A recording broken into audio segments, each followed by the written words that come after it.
How do we go from just coming to church to being the church so that others are encouraged and strengthened and built up, not only in good times, but also sustained and rallied around in bad times? Well, first of all, to answer that question, the body of Christ is made up of individual Christians. I'm slowly starting to get away from using the word Christians, although I will never completely get away from it.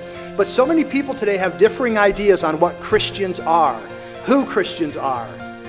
There's a lot of people who call themselves Christians. They will never see the front door of heaven.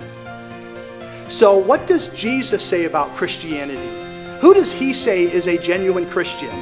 Anyone who denies themselves, dies to self, takes up their cross, is willing in good times and in tough times to follow Jesus.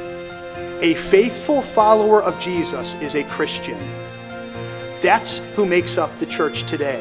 Faithful followers of Jesus, who in very unique ways within the church organization make it possible for others to be encouraged, others to be strengthened, others to be built up, and enabled to thrive in their followership of Jesus. If you feel like you are thriving in your walk with God, then a lot of that credit goes to your church.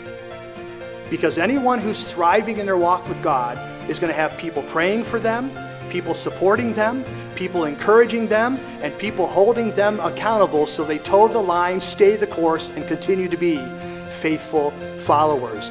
J. Vernon McGee wrote a long time ago that, like the human body, there need to be eyes and ears and feet and hands in God's church.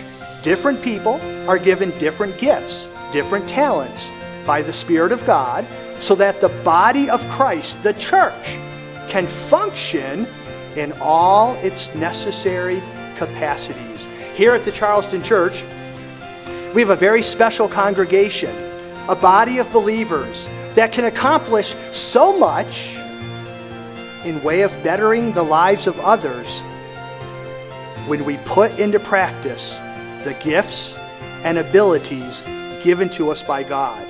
Every one of you who have denied yourself, died to self, have taken up your cross and have decided, I'm going to faithfully in good times and tough times follow Jesus, has been given a special gift or gifts, talent or talents to help make his church be what it needs to be so that we can minister to people.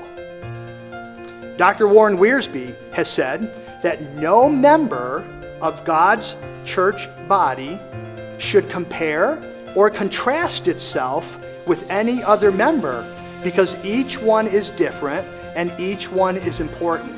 Look, somebody's got to be up front. We can't all be up front.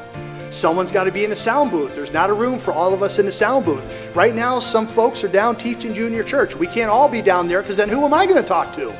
We all have different roles, and we shouldn't say, well, I'm not as important as him because he's up front and I'm not. I'm not as important as them because they're downstairs and I'm not. I made the mistake for many years of comparing myself with my brother, and it was unfair. I'm almost 2 years older than my brother. I stand several inches taller than my brother, and I'm most definitely more handsome than my brother. But my brother is a young man whom I look up to with great respect. He's been at his job now for almost 30 years, and I honor that about him. He has a personality that I wished I had. He can walk into a room and just leave people in stitches when he walks out. He is funny, he is witty, he's quick on his feet. He's got 4 biological children. I don't have any. He's owned several homes. I've never owned a home. And so all these years I've looked up to him. I've wanted to be like him in ways I have envied him. And then it kind of dawned on me, you know what? He brings a very special personality into the Pop family. And I bring my own personality into the Pop family. Just as my mom and my dad and the wives that have married and the children that have been adopted and born into the family, we make up a dynamic, special family because we all have a role to play. We all have different personalities. We all have different quirks. We all have different things about us that really makes our family work. And I need to be proud of the way God wired me instead of wishing He had wired me differently. And that's the way it is in the church. Dr. Kenneth Chafin has written that while we are not the same, each of us is important to the whole. Paul reminds the readers that in the body, a part that may seem to be weaker, a part that may seem to be less noble, may actually have a more important function than first thought. And so each of us who are followers of Jesus, each of us who are Christians, need to take it upon ourselves to serve in ways that we have been gifted by God within this church, because that's what makes it possible for others to be encouraged and strengthened and built up. If you want this little country church to be so much more than just a little country church, ask yourself, what am I doing beyond just investing in it and beyond just coming on Sunday mornings? What am I doing to make it to be the best ministry that it can be? You may not even know what that is, but it doesn't hurt to start asking yourself, where can I step up?